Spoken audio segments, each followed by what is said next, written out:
Sem dinheiro, Dagi, como eu posso negociar as minhas dívidas? Como eu posso negociar as minhas dívidas sem dinheiro para pagar por um valor até 3 vezes menor? Eu sou da Giele Weipert, sou educadora financeira e o tema da nossa aula de hoje é exatamente esse. Dagi, se eu já estou com dívida, se eu já estou com problema financeiro, como é que eu vou negociar minhas dívidas por um valor até 3 vezes menor sem um tostão no bolso? A gente vai falar sobre isso hoje, tá? Para você que está me vendo no gravado, comenta depois, Dagi, vi no gravado para eu saber quem são as pessoas que estão verdadeiramente comprometidas aí a pagarem suas dívidas por um valor até 3 vezes menor. Bom, primeiro ponto que eu tenho que contextualizar aqui é que, é claro, eu sempre falo isso nas minhas aulas ao vivo, né? Eu falo assim, galera, eu sei que vocês não têm dinheiro, eu sei que vocês estão sem condições financeiras para pagar as dívidas por um valor até 3 vezes menor. Eu sei que se chegar uma proposta para você pagar uma dívida por 15 por 5 mil à vista, você não vai ter os 5 mil reais. Então, primeiro ponto que eu quero trazer nessa aula é que, né, eu tenho total ciência da situação financeira por ter os meus alunos, por saber como eles estão, por saber que às vezes guardar, fazer sobrar 100 reais é muito desafiador, porque tá naquele atolamento de dívida, cheque especial negativo, cartão de crédito no rotativo, limites e mais limites de conta, de tudo quanto é tipo de empréstimo, consignado, cartão de crédito consignado, parcela de escola, condomínio, todas as dívidas possíveis e imagináveis. Então, normalmente, quando eu trago para as pessoas que é possível pagar as dívidas por um valor até 3 vezes menor, as pessoas pensam assim, tá, muito massa, muito legal que tem essa oportunidade, mas como que eu vou fazer isso se eu não tenho R$ 1 sobrando? Como é que eu vou aceitar uma negociação dessa que você mostra que eu não tenho, se eu não tenho dinheiro? E é sobre isso que a gente vai falar aqui, tá? Primeiro ponto, né? Eu sempre gosto de trazer, primeiro não, segundo, eu sempre gosto de dizer que eu não vou trazer para vocês uma fórmula mágica, que eu não vou trazer um esqueminha, que eu não vou trazer um jeitinho que você vai arrumar dinheiro com alguém para pagar uma dívida. Eu quero mostrar nessa aula que você pode, com as condições que você tem hoje, começar a ter dinheiro para pagar suas dívidas por um valor até 3 vezes menor e que para começar você não precisa de R$ 1. Por que é possível pagar as dívidas por um valor até 3 vezes menor mesmo sem dinheiro, né? Quando você está num cenário de enrosco financeiro, vamos chamar assim, tá? De caos financeiro, o que acontece normalmente com você? Você tem uma renda e aí essa renda entra na tua conta, como você já tem relacionamento com aquele banco em específico, então você tem conta lá no Santander, você tem conta no Banco do Brasil, você tem conta aí onde você tem conta. Então assim, ó, quando a gente entende que eu estou nesse enrosco financeiro, meu dinheiro cai, o banco pega tudo que tem para pegar, eu pago o cartão de crédito, mal me sobra o limite do cartão para eu pagar o cartão e a minha vida é pagar boleto. Eu tenho muitas vezes, quem está nesse cenário tem que fazer sorteio de boleto, né? Quando você vai começar o seu processo de pagar suas dívidas por um valor até 3 vezes menor, é exatamente essa situação de caos que nossa primeira meta vai ser te tirar disso. Vai ser identificar quais dessas dívidas estão com juros muito altos, quais dessas dívidas estão extremamente consumindo o seu orçamento, fazendo com que mês após mês você fique na bola de neve da dívida, para que aí você possa quebrar esse ciclo de constante problema financeiro. Então, num primeiro momento, ter dinheiro para pagar alguma dívida não é a sua prioridade. Então, ao fazer uma faxina financeira, por exemplo, eu quero falar um pouco disso já aqui com vocês, você vai encontrar dentro da tua própria vida financeira uma série de coisas que ao você reajustar, ao você reordenar e reorganizar, você vai começar a ver aquele dinheiro que antes ia para o lixo, que antes ia para algo que você não deveria e não poderia estar pagando por aquilo, indo agora para o que realmente deve ser direcionado o seu dinheiro. Então, você começa esse processo sem dinheiro mesmo. Você começa esse processo sem precisar ter dinheiro para ir lá no banco propor uma entrada ou uma negociação. Então, a gente começa a entender que para pagar as dívidas por um valor até 3 vezes menor, o primeiro requisito não é dinheiro. O primeiro requisito é processo, é planejamento, é ordem, é uma organização que você vai fazer para entender quais são as torneirinhas que têm ficado abertas na tua casa, quais são as luzes que têm ficado acesas sem ninguém ficar usando. E aí, nesse processo, eu vou falar mais sobre isso aqui nessa aula, o que eu quero trazer aqui é Pare de pensar que você precisa de dinheiro para começar a negociar suas dívidas, porque o dinheiro que você não tem está atrás das coisas que você não sabe. Grava essa frase que eu estou falando para você. O dinheiro que falta para você está escondido atrás das coisas que você não sabe que você está pagando e que você não precisava pagar. E eu não estou falando só de faxina financeira, estou falando de juros e todas as outras coisas que tiram dinheiro do seu bolso. Normalmente, quando eu dou essa aula falando sobre a situação da maioria das pessoas que me acompanham, que é estar sem dinheiro para nada, muito menos para começar a negociar dívida, eu trago o seguinte: olha, eu tenho plena convicção, porque a gente escolhe para quem que a gente fala, que eu falo com pessoas que acordam cedo, levantam da sua cama, cuidam dos seus filhos, trabalham, cuidam da família, cuidam de tudo, volta para casa, descansa e vive uma vida. Eu sei que eu não estou falando aqui com gente que fica sentada no sofá o dia inteiro assistindo Netflix. E toda vez que eu falo isso é para dizer o seguinte: se você acorda, trabalha, tem lá o seu trabalho, se você, seu esposo, sua família, e você está sem dinheiro para nada, tem alguma coisa errada. Por que você tem acordado todos os dias para ir trabalhar só para pagar conta? Então, quando a gente entende que você fica querendo ir atrás de mais dinheiro, você acredita que precisa de mais dinheiro, você busca mais dinheiro, seja no agiota, seja mais um empréstimo, seja mais um cartão, seja mais um chucho ali que você consegue parcelar a dívida para mais para frente, e muitas vezes você esquece que não é o dinheiro que você precisa para pagar suas dívidas por um valor até 3 vezes menor, porque quando você tampar um buraco, vai ter uma outra torneira aberta lá que o dinheiro vai continuar escorrendo. E aí, dito tudo isso, a gente começa a entender que, Dagi, me dá um exemplo, me fala de um caso real, me fala de alguém real, palpável, né, para você me explicar. Eu sempre trago para vocês um pouco da minha história. Eu sou um pouco como você, eu já fui um pouco como você. Eu tinha muitas dívidas, eu vivia esse cenário de não saber como que eu ia negociar, porque meu salário mal dava para passar o mês. Ia metade para consignado, parcela de carro, eu mal conseguia pagar o aluguel e passar o mês. E aí, quando os meus alunos chegam, o primeiro passo, sempre falo que é o comprometimento, e os meus alunos dão esse passo no momento que eles falam: cansei, quero ajuda, quero um caminho, quero um passo a passo que funcione, é eles entenderem o que trouxe eles até ali. E aí eles começam, em cada parte da vida deles, imagina que a sua vida financeira é como se fosse uma casa normal, que tem sala, cozinha, banheiro, os quartos, os guarda-roupas, e a vida financeira de uma pessoa funciona assim também. É como se a sala fosse a sua conta corrente principal, a cozinha fosse seu cartão de crédito do banco A lá, o banheiro fosse o cartão de crédito do banco B, e aí quando você, sempre falo, esquece a dívida. Durante 3 dias, esquece a dívida, ela está lá correndo, o juro está correndo, o atraso está atrasado, esquece a dívida e vamos começar a olhar para a causa do problema. E aí é quando os meus alunos abrem a primeira porta, os empréstimos. E aí eles descobrem que dentro dos empréstimos tem seguros que eles nem sabiam que eles pagavam. Opa,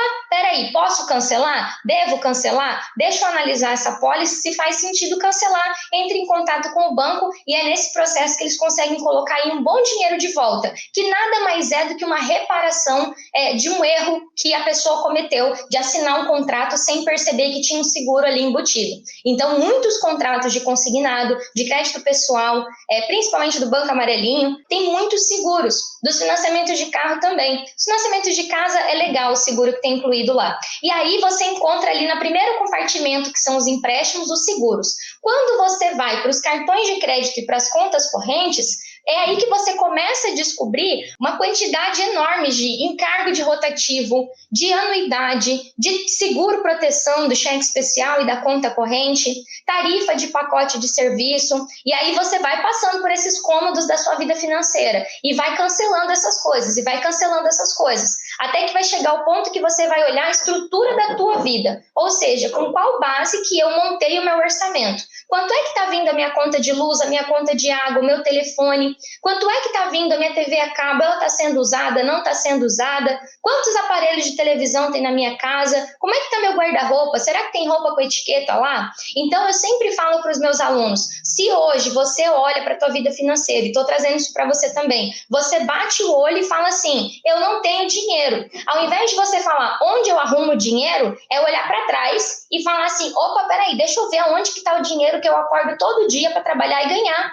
que está acontecendo? E aí eu começo a parar de jogar a responsabilidade do meu problema financeiro na dívida, dizer que todo o meu problema é porque eu tenho dívida, é porque eu devo cheque especial, é porque eu estou enrolada no cartão de crédito, é porque eu devo um monte de empréstimo. E começo a trazer a responsabilidade para mim e falar assim, opa, o que eu fiz com esse dinheiro? O que eu fiz com o dinheiro do consignado? O que eu fiz com o dinheiro do empréstimo pessoal? O que eu fiz com o dinheiro do cartão de crédito? O que eu comprei? Deixa eu abrir os armários da minha casa, deixa eu vasculhar os meus contratos, deixa eu vasculhar os meus extratos. Então, assim, ó, é você parar assim, ao invés de eu estar olhando aqui dívida, eu vou virar e falar assim, opa, com o que foi que eu gastei esse dinheiro? E aí, a partir desse momento, você começa a encontrar dentro do seu próprio orçamento, dentro da sua própria casa, dentro da sua própria vida, pelo menos, eu sempre falo por baixo, tá? No mínimo, R$200 se encontra que você está rasgando todo mês. Nas faxinas financeiras mais complexas, os meus alunos chegam a encontrar 8, 9, 10 mil reais por ano jogados fora.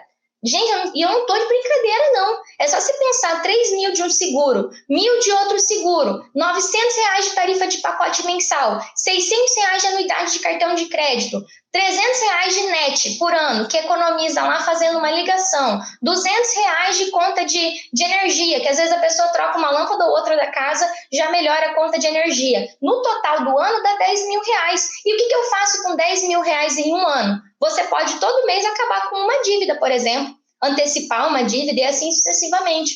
Então, dando esses exemplos para vocês, eu quero que você vai começando a ouvir essas conversas que tem. Normalmente, quando eu estou dando aula, eu sempre falo que eu tenho um inimigo, né? Que é a vozinha interna que fica na sua cabeça falando assim, ah, não, mas no meu caso é diferente porque o banco desconta direto do meu salário. Falei sobre as dívidas que descontam direto do salário anteontem. Só você ver lá, na live de terça-feira eu falei sobre isso. Então, dívida que desconta o salário não é problema. Você pode levar seu salário para outro banco, as dívidas que estão com garantia no teu salário, você pode fazer portabilidade, você pode fazer um outro tipo de renegociação, trocar uma dívida mais cara por uma dívida barata. Ou seja, não tem dinheiro? Não tem problema. Segue a vida. Cadê o dinheiro que você acorda todo dia para trabalhar? Sempre que eu dou essa aula com esse tema, eu sou muito incisiva aqui. Eu sempre falo para as pessoas, se você não está ficando deitado no sofá o dia inteiro, cadê o seu dinheiro que você trabalha para ganhar? E precisa vir essa ira dentro de você. E é uma ira positiva, de tipo assim, eu preciso resolver isso. Pô, é verdade. Eu estou mesmo saindo para trabalhar. Eu tenho sonhos, planos para minha família, e o que eu estou fazendo com o meu dinheiro? E aí, quando você... É muito fácil, muitas vezes, né? Eu sou a pessoa que mais fica brava com o banco aqui, mas é muito fácil culpar o banco, dizer que o banco é abusivo, dizer que o banco cobra muita taxa, mas e qual que é a sua parcela de responsabilidade aí? Quantos documentos você assina sem nem ler o que você está pagando? Sem nem ler por quanto tempo você vai ter que ficar com aquela capitalização, com aquele seguro prestamista, com aquele seguro cartão protegido? Então, assim, tá sem dinheiro, para de colocar a culpa no dinheiro e começa a trazer responsabilidade para você. Não precisa colocar a culpa em você e ficar com o chicote, que eu falo que é o auto-chicote. Ai, eu não sei cuidar do meu dinheiro. Ai, porque eu fui irresponsável. Ai, porque eu tô atolado em dívida. Isso não te ajuda em nada. Isso só te atrapalha. Fala assim, ó, beleza, errei. E agora, como é que eu faço para consertar? O que eu preciso fazer para consertar? Próximo, porque o muro de lamentação não vai funcionar.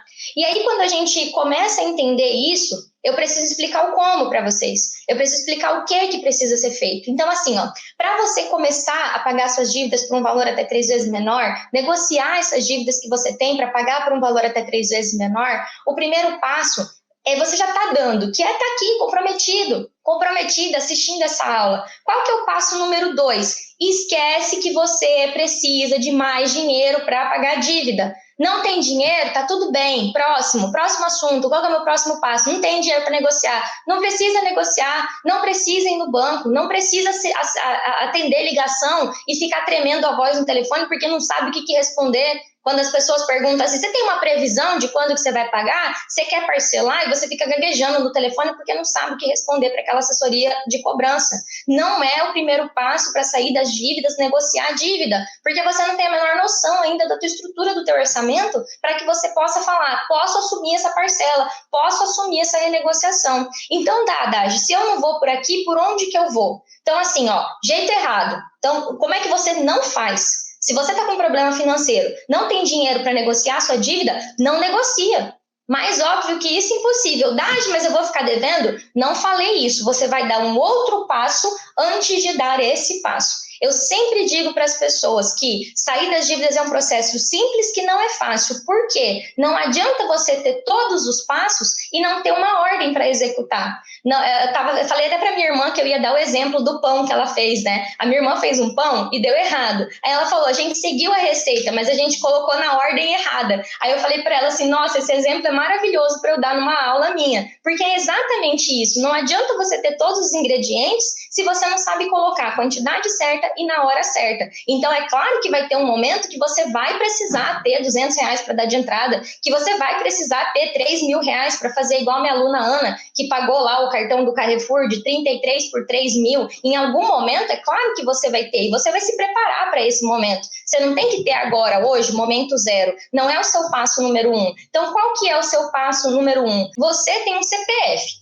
Então, você tem um CPF, primeiro ponto, né? Se é casado, se você é casado, casada, vocês são 2 CPFs. Uma coisa que marido e mulher faz muito errado é, por mais que as finanças de vocês sejam unidas, que é tudo a mesma coisa, é tudo um dinheiro só, um CPF é um CPF, outro CPF é outro CPF. E conta conjunta é conta conjunta. Então, vai pegar um CPF e vai começar a vasculhar tudo que está no nome desse CPF. O que está pagando no contrato do empréstimo? O que está pagando no financiamento do carro? O que está pagando no cartão de crédito? Do CPF do ser humaninho 1. Aí vamos lá para o CPF do ser humaninho 2. O que o ser humaninho 2 está pagando de tarifa? O que o ser humaninho 2 está pagando de anuidade? E vai começar a limpar. Fez isso, vamos para casa. Como é que está o nosso armário? A gente está estocando comida? Como é que está a nossa casa? Tem desperdício? Tem acumulação? E aí você vai começar a colocar o que tem para colocar para vender na OLX, organizar o que tem para ser organizado e o dinheiro vai começar a aparecer. Porque quando você parar de pagar R$50 de tarifa para o banco, vai sobrar R$50 para você fazer outra coisa, abastecer o carro.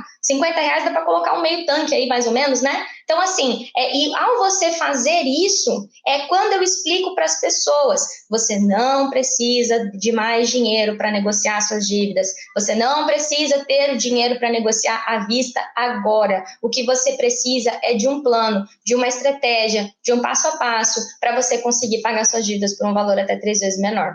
E aí a gente vai dar, o que eu faço para colocar em prática agora? Você precisa arrumar uma caneta e um papel. Né? E de preferência um caderninho, alguma coisa que seja só para você começar a colocar em prática aqui os ensinamentos que eu trago para você. O exercício prático da aula de hoje é, você precisa colocar as suas contas, fazer uma faxina na sua conta corrente. Eu chamo essa atividade de faxina financeira. Comece pelos cartões de crédito e pelas contas correntes, enquanto você entra em contato com os bancos e pergunta o que, você vai pedir a cópia do seu contrato, a cópia do documento de evolução da dívida, eu sempre falo isso em todas as aulas, para descobrir se tem produto escondido dentro dos seus empréstimos, se os seus empréstimos têm seguro. Se tiver, você vai ver. No contrato tem lá, no contrato, no custo efetivo total, sempre tem. Então, assim, você vai olhar lá. E aí você começa a colocar em prática essa faxina procurando no seu extrato, se tiver tarifa, pede para cancelar, procurando no seu cartão, se tiver anuidade, pede para cancelar.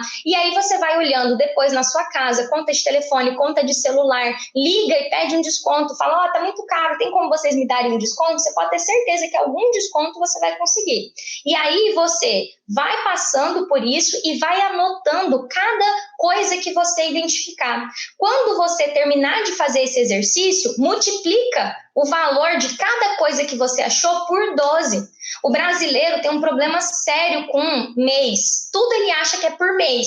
Se é R$19,90 por mês, é barato. Se é R$9,90 por mês, é barato. É R$49,90 por mês, é barato. E é assim que vai se acumulando um monte de parcelinha. Porque o brasileiro não recebe por semana, como o americano, ele recebe por mês, né? No americano, lá nos Estados Unidos, fala muito de renda anual, né? Aqui no Brasil é salário, é o valor do salário. Então, o brasileiro tem muito aquela coisa do salário. O 13º nada mais é do que um pedacinho do salário que foi dividido em 12 vezes para que a empresa pagasse depois. Talvez você saiba, talvez não, mas na contabilidade, né, das empresas existe uma coisa chamada provisão do 13º, que a empresa pega lá um dozeavos, né, que fala que é divide o salário em 12 e todo mês a empresa vai lá e deposita num caixinha na contabilidade a provisão do 13º, que nada mais é do que um pedaço do seu salário que ele junta para te entregar no 13º. A gente que estuda um pouco sobre finanças, a gente sempre sabe que o 13º salário é um atestado de incompetência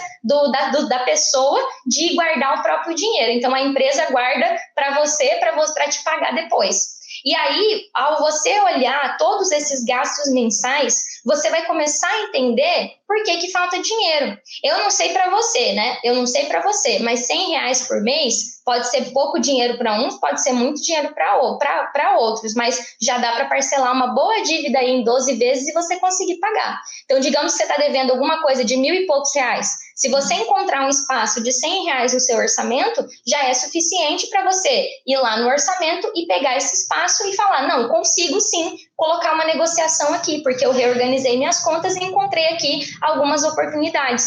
Então, ter dinheiro não é algo que você precisa para pagar suas dívidas por um valor até 3 vezes menor. O que você precisa, hoje mesmo estava falando para minha irmã, né? Eu me considero uma educadora financeira, mas uma alfabetizadora financeira, porque muito provavelmente você foi acumulando coisas dentro da sua estrutura financeira, desde o seu padrão de vida, que são as suas contas do mês, desde a sua estrutura bancária, o teu relacionamento lá com o banco, produtos de previdência, de capitalização, cartões e tantas outras coisas que são produtos bancários, que vão se acumulando e na correria do dia a dia, as pessoas não olham extrato. Quem tem dívida, corre de olhar extrato. Eu sempre pergunto para as pessoas, você costuma olhar o extrato? Tem gente que fala, eu olho todo dia, mas a grande maioria fala, não olho não, eu corro de ver o meu extrato, porque eu vou entrar lá e vou ver que está negativo.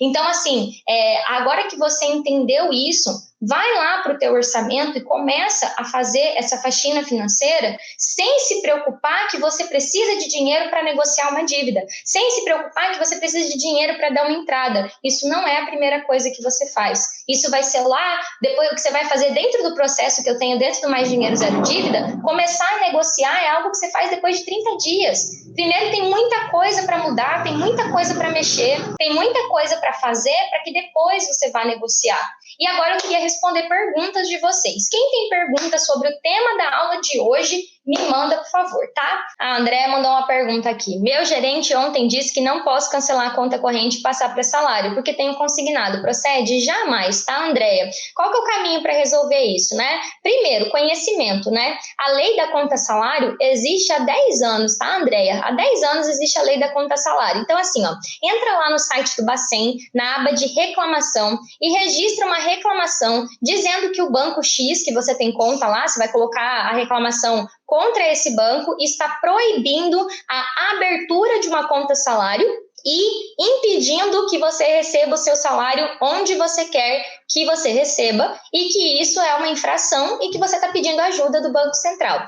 Dentro do Mais Dinheiro Zero Dívida, Andréa, eu e os meus alunos, nós temos um combinado, vou contar para você como que funciona. Tem 2 palavras que são proibidas aqui no método, né? 2 palavras, o gerente, o banco. Se o gerente e o banco fez algo que você sabe que é errado, né? Ou que você tem dúvida se é errado ou certo, abra uma solicitação no Bacen. Banco Central do Brasil, coloca no Google assim, ó, reclamar no Bacen. Você vai achar lá o link de reclamação do Banco Central do Brasil, relata exatamente com quem você falou, que dia que você foi, que hora você foi, em qual agência você foi, começa a estruturar isso, e aí você, dentro de 5 dias, 7 dias, são dias úteis, tá? Vai vir a resposta lá resolvendo o seu problema. Pode ser que a sua fonte pagadora não tenha mandado a carta de abertura de conta salário, então aí tem que pedir para abrir a conta salário, mas fazendo a reclamação, provavelmente isso já resolve, tá? Eu queria saber se dá para reduzir o juro de um consignado mesmo acabando de fazer uma renegociação. Chile, com certeza você pode reduzir um consignado a qualquer momento. Por quê?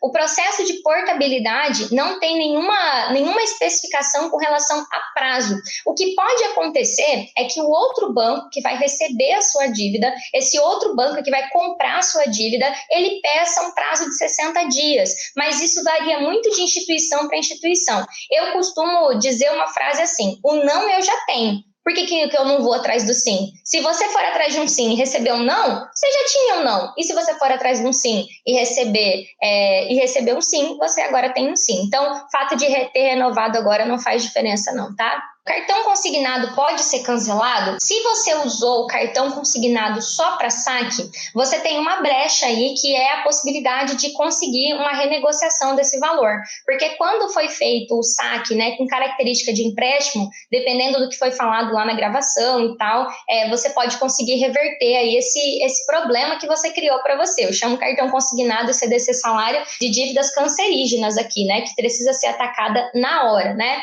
E aí, você mesmo que tenha sido saque, que você ainda vai ver isso futuramente, tem aula aqui onde eu falo só sobre o cartão consignado, você pode cancelar também o cartão consignado a qualquer tempo, tá? Tá perguntando se na minha mentoria eu disponibilizo planilhas focadas na organização e composição das dívidas. Fred, esse é o principal, eu falo que é a espinha dorsal do Mais Dinheiro Zero Dívida, a organização das dívidas, tá? Então, assim, a palavra planilha me lembra Excel. Eu não gosto de usar esse termo, não. Eu uso uma tabela, tá? Que pode ser em Excel ou pode ser em PDF. Qual que é o objetivo dessa tabela? Chegar no valor justo de uma dívida, identificar quais são as dívidas mais caras e mais graves, identificar qual foi o fato causador dessa dívida, o fato gerador dessa dívida, você fazer um profundo compromisso de resolver cada uma dessas dívidas e colocar na frente de cada dívida qual a estratégia de todas as estratégias que tem no meu método, qual delas que você vai usar para cada dívida. Então,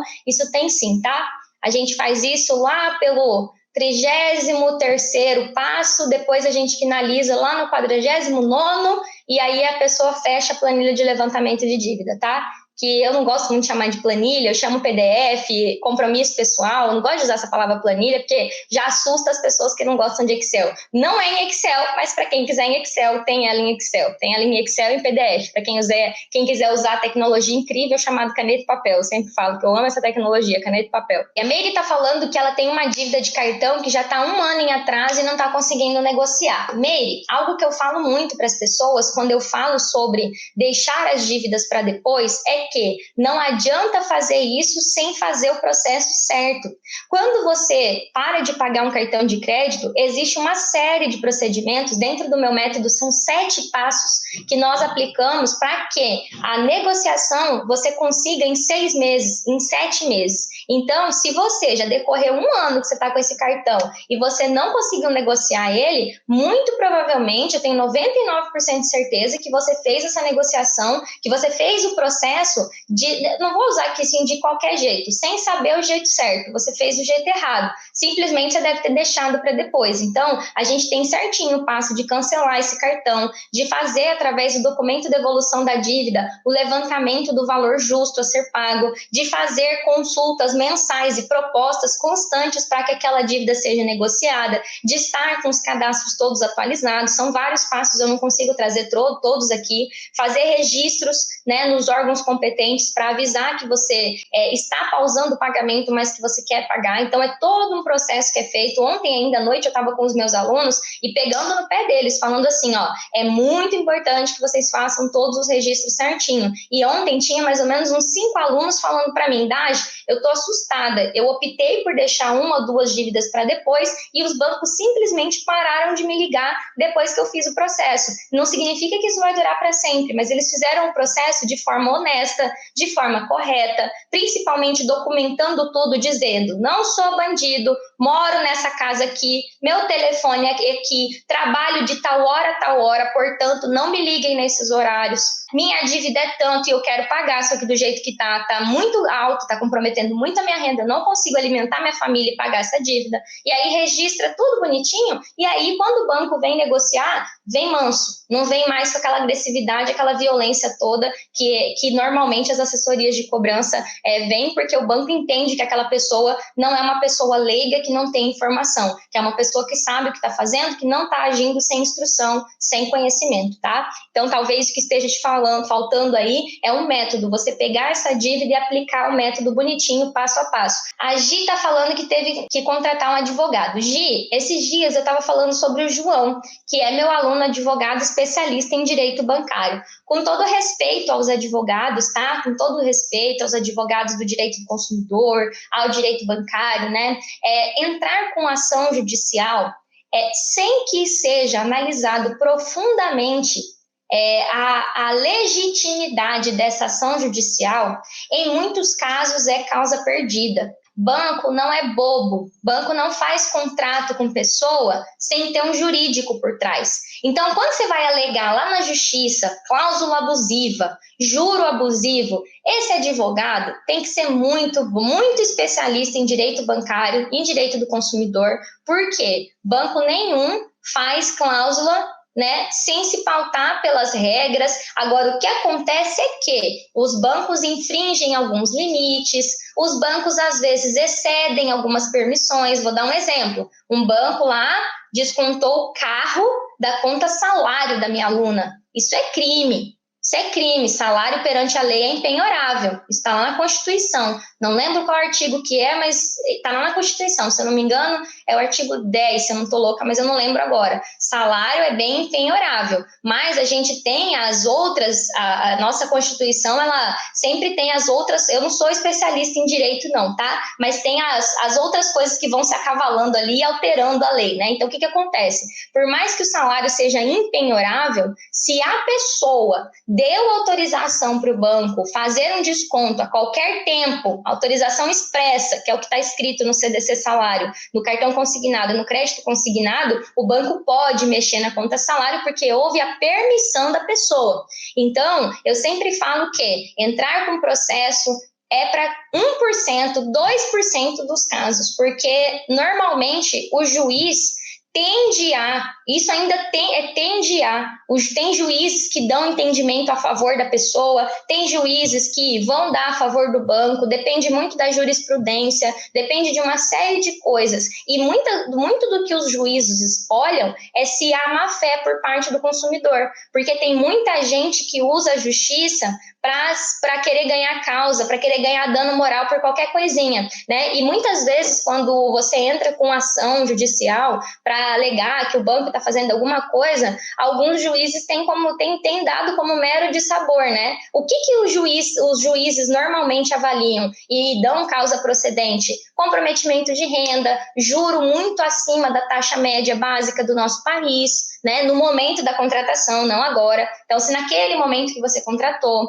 por exemplo, empréstimo consignado, saque do cartão consignado vendido como empréstimo, porque aí é uma venda tá errada, né? Foi falado no telefone para a pessoa uma coisa e o contrato é outra, que aí é uma enganação, vamos assim dizer. Mas eu sempre falo, não acho que os advogados agem de má fé e entram com ação, mas precisa entender muito bem que a legislação nesse aspecto não é muito precisa, não é muito específica, né? Não é muito bem determinado o que pode e o que não pode. Então, existem as resoluções do Banco Central, existem as questões do Código Civil, existem as questões do Código de Defesa do Consumidor, existem as questões da nossa Constituição Federal. E aí, às vezes, nessa bagunça de resolução do Banco Central, de Código de Defesa do Consumidor, de Constituição, de todas essas coisas, vira uma coisa meio que tipo assim, depende disso, depende daquilo do outro. Então, como que eu oriento os meus alunos aqui na prática com relação ao processo judicial? A gente faz tudo que está no nosso controle. Tudo, absolutamente tudo. A gente faz portabilidade de salário, vai atrás de negociar as dívidas, trocar dívida. São 2 meses intensos de muito trabalho para que depois que a gente faça tudo isso, a gente avalie e fala, não, aqui está tendo um abuso. O banco está descontando todo o salário da pessoa, o banco está infringindo o máximo lá de 30%, 40% de comprometimento mensal. Aí a gente avalia todo o caso para poder aí encaminhar para um advogado especialista em direito bancário e direito do consumidor. Mas é exceção da exceção da exceção, não é a regra. Você ficar 4 anos com uma dívida, o que você fez durante esses 4 anos que você estava com a dívida, né? Porque quando eu tive ontem uma aluna minha de janeiro de 2020, pagou a última dívida por um valor até 3 vezes menor, pagou uma dívida de 37 mil por 12, né? E eu fiquei tão feliz porque foi exatamente 1 ano.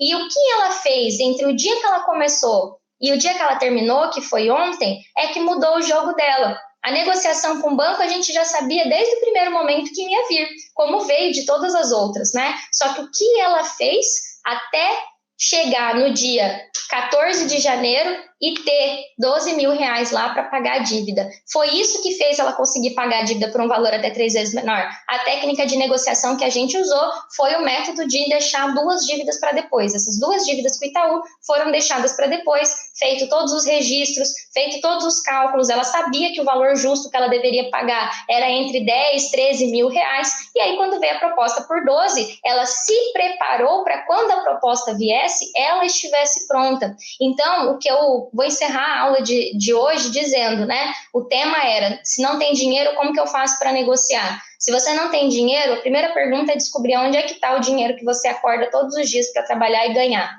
Né? O que está acontecendo com ele? Para onde que ele está indo? Quais são os ralos da sua vida financeira? E em segundo, entre o dia que você decidir pagar suas dívidas por um valor até 3 vezes menor, até o dia que você pagar, vai existir um período de muito trabalho, de muita dedicação, e que com um processo na mão que funcione para o seu caso específico para você, você vai conseguir fazer isso em 6 meses, 1 ano, vai depender, é claro, do tamanho da tua dívida, mas você vai conseguir. Sem um processo, é possível? Vai levar mais tempo. Levou 4, tem gente que leva 5, tem gente que leva 10. Então, quem quer ir mais rápido, quem quer ir mais longe, pega um processo e aplica. Principalmente, pega e aplica. Um beijo para vocês. Até a próxima!